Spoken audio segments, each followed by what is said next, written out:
अस्सलाम वालेकुम। आज की वीडियो में हम बात करेंगे बच्चों का रात को बिस्तर के ऊपर पेशाब कर देने के बारे में।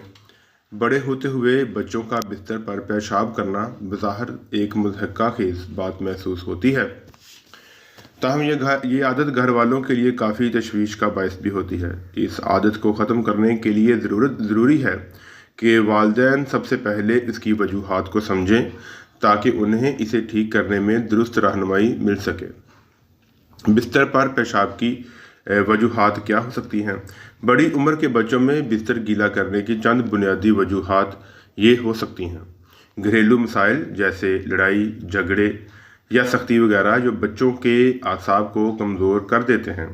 बच्चों की फितरी नमू में या खुराक वगैरह की वजह से कमी रह जाना, जिसकी वजह से वो पेशाब के प्रेशर पर काबू नहीं रख पाते। और तीसरे number pay attention deficit activity disorder या अदम इर्तिकाज़ की बीमारी का शिकार होना। और 4 नंबर पे बिस्तर गीला होने पर शदीद डांट डपट से ज़हनी व जज्बाती तौर पर बच्चों का खौफज़दा हो जाना। इनमें से कोई एक या एक से ज़ायद वजूहात बच्चों में रात को सोते वक्त पेशाब की आदत थोड़ी बड़ी उम्र में भी आ सकती है। ये आदत कब ठीक करने की ज़रूरत है, इस पर बात करेंगे। बिस्तर पर पेशाब करने की आदत, जिसे डॉक्टर इनयूरिनस भी कहते हैं, एक ख़ास उम्र तक अमूमन तमाम बच्चों में होती है। ताहम बड़े होने के साथ वो जिस्मानी पुख्तगी, बड़ों की रहनुमाई और घरेलू माहौल से इस आदत पर काबू पा लेते हैं। ऐसा इसलिए मुमकिन होता है कि बच्चा बहुत अच्छा मुशाहदा करता है। वो देखता है कि घर के बड़े कब और कैसे टॉयलेट जाते हैं। यूँ आहिस्ता आहिस्ता उनकी ज़हनी तरबियत होती चली जाती है कि पेशाब आने की सूरत में उन्हें टॉयलेट जाना चाहिए।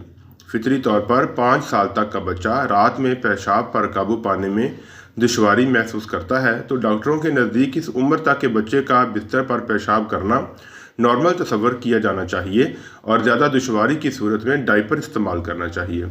कभी कभार ऐसा हो सकता है कि 5 साल से बड़ा बच्चा बिस्तर पर पेशाब करता रहे, ताहम ऐसा सिर्फ 5 से 10% बच्चों में हो सकता है, जबकि 1 से 2% बच्चे 10 से 12 साल तक के बच्चों में भी ये मसला मौजूद हो सकता है।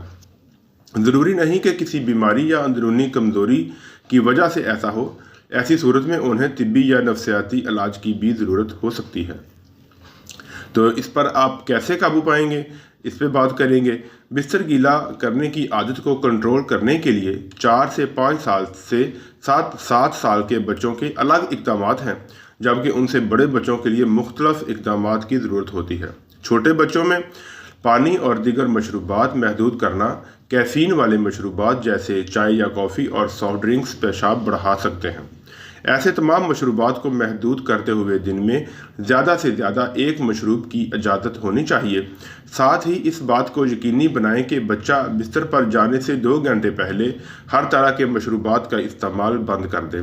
ज़्यादा प्यास की सूरत में सिर्फ 1 घूंट पीने की इजाज़त दें और साथ ही उनसे इस मसले पर बात करें ताकि वो इन पाबंदियों को समझ सकें। और दूसरे नंबर पे बिस्तर पर जाने से पहले बच्चे को 1 से 2 दफ़ा लाजमी टॉयलेट लेकर जाएं। तीसरे नंबर पे रात के जिस पहर बच्चा अमूमन पेशाब करता है उसे उठाकर टॉयलेट ले जाएं। ऐसा ऐसा ये आदत बच्चे के लाशऊर तक पहुंच जाएगी और वो खुद ब खुद पेशाब आने की सूरत में उठना शुरू हो जाएगा। और 4 नंबर पे आपने करना है कि मुस्तकिल मजाजी से बच्चे की काउंसलिंग करें, यानी उसे समझाते रहें। ये बात याद रखें कि वो अभी भी सिर्फ एक बच्चा है जिसका जहन अभी तक पूरी तरह तैयार नहीं हुआ। किसी वक्त बिस्तर गीला होने पर शदीद डांट डपट ना करें, बल्कि नरमी से बात करें। बड़े बच्चों में मेडिकल डिवाइस का इस्तेमाल करें। मार्केटों में ऐसी डिवाइसेस मौजूद हैं जो बच्चे के पेशाब करते ही वाइब्रेट करना शुरू कर देती हैं। यूँ बच्चा फ़ौरन उठकर टॉयलेट जा सकता है। अमूमन 80% बड़े बच्चों को इन डिवाइसेस की मदद से टॉयलेट के लिए जगाया जा सकता है। दूसरे नंबर पे आपने बड़े बच्चों में करना है कि तिब्बी मुआयना करवाना है। किसी मुस्तनद डॉक्टर से मुआयना करवाया जा सकता है जो बच्चे के अंदरूनी निज़ाम का जायज़ा लेकर बक़द्रे ज़रूरत दवाई तजवीज़ कर सकता है। और इसके अलावा नफ्सियाती इलाज, किसी भी तिब्बी इलाज और दवाई देने से पहले ज़रूरी है कि बच्चे में बिस्तर पर पेशाब करने की नफ्सियाती वजूहात जैसे शदीद डांट, डपट, सख्ती वगैरह को ख़त्म किया जा सके। इसके साथ ही किसी काउंसलर की मदद से या ख़ुद बच्चे को ज़हनी तौर पर मजबूत करने की सरगर्मियाँ करवाई जाएँ। उम्मीद करता हूँ कि आपको हमारी आज की वीडियो पसंद आई होगी। हमारी और भी इन्फॉर्मेटिव वीडियोस देखने के लिए हमारे चैनल को सब्सक्राइब कर लें ताकि हमारी वीडियोस आप तक बर वक्त पहुँचती रहें। आपका बहुत शुक्रिया।